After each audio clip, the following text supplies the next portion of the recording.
Meaning of dopamine. Dopamine.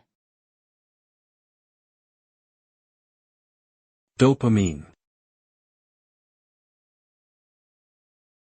Dopamine. Dopamine. Dopamine is a type of neurotransmitter, which is a chemical messenger that transmits signals in the brain. It plays a crucial role in regulating various functions such as movement, mood, motivation, and reward. Dopamine is often associated with pleasure and addiction because it is released in response to certain pleasurable activities such as eating, sex, and drug use. However, dopamine also regulates important physiological functions such as attention, learning, and memory.